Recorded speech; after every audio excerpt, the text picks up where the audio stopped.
म्हणजे आपण मास्क चढवत असतो, वेगवेगळ्या पद्धतीचे रंग, हा नट आहे तो स्वतःला त्या रंगात बुडवून लोकांचं मनोरंजन करत असतो, त्यांना आनंदाच्या रंगात, आनंदाच्या डोहात सतत तो ठेवत असतो.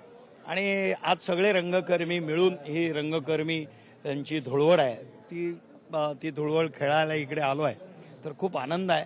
आणि होळी हा उत्सव असा आहे की समाजात सगळ्यांना एकोप्यानं करणारा असा हा. अनेक प्रकारचे रंग असतात, अनेक प्रकारचे रंग उधळले जातात, आहे की नाही. तर सगळ्यांना एकत्रित करणारा असा हा उत्सव आहे आपला. हा खूप अद्भुत उत्सव आहे होळीचा. आणि मला खूप आनंद, मी दरवर्षी मला वेळ मिळतो तसा जातो, पण यावर्षी ही जी धुळवड आहे ती खेळायला आलो आहे आणि खूप बरं वाटतंय. सगळे जुने मित्र भेटत आहेत, एकमेकांना भेटतोय, एकमेकांना रंग लावतोय, गुलाल उधळतोय, खूप बरं वाटतं.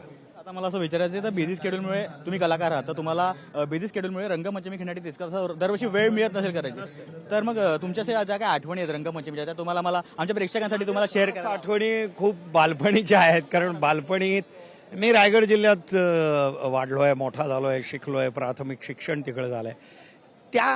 ती जी होळी खेळलोय ना, ती कधी आयुष्यभर विसरू शकत नाही. ऑफकोर्स नंतर तुम्ही जसे जसे वाढत जाता, पण त्या आठवणी असतात लहानपणच्या. म्हणजे तुम्ही शाळेत 4थीत, 5वीत, 6वीत, 7वीत, तर तो जो आनंद असतो ना, एक निर्मळ आनंद असतो. मी त्यावेळेला असं म्हणजे आमच्याकडे रंग असा बनवला जायचा, पळसाची फुलं यायची. वसंतोत्सवात पळसाची फुलं येतात, तर ती पळसाची फुलं पाण्यात भिजवायची, त्याला केसरासारखा रंग येतो, तो अद्भुत रंग येतो.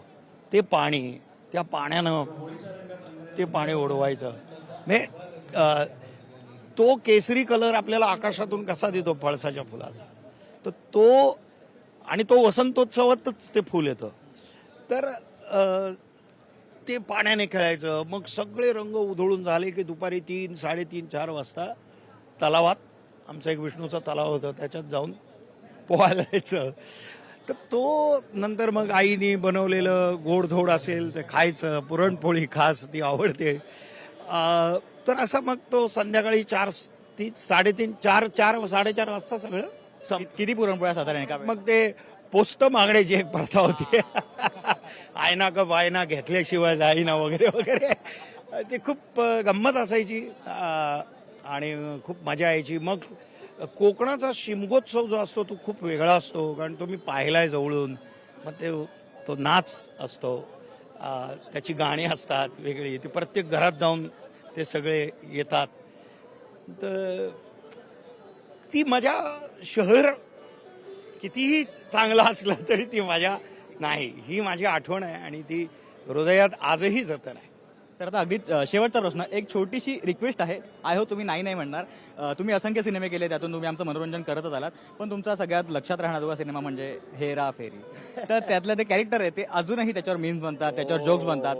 त्या कॅरेक्टरच्या स्टाईलमध्ये लोकशाहीच्या प्रेक्षकांना जरा होळीच्या शुभेच्छा दिल्या तर जरा मजा येईल, म्हणजे काय वाटतं? आय होप एक छोटीशी रिक्वेस्ट राहते फॅन्स.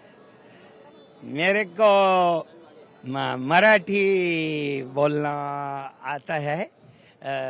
होळीच्या सगळ्यांना शुभेच्छा. Thank you so much, thank you so much. Sir हे होते मनोज जोशी सर, त्यांनी खूप त्यांच्या आठवणी सांगितलेल्या आहे. इथे अजूनही जल्लोष सुरू आहे. आपण एकंदरीत सगळ्याच कलाकारांची गप्पा मारणार आहोत, बातचीत करणार आहोत. चला. लोकशाही मराठी ऐका, पहा, जागरूक रहा.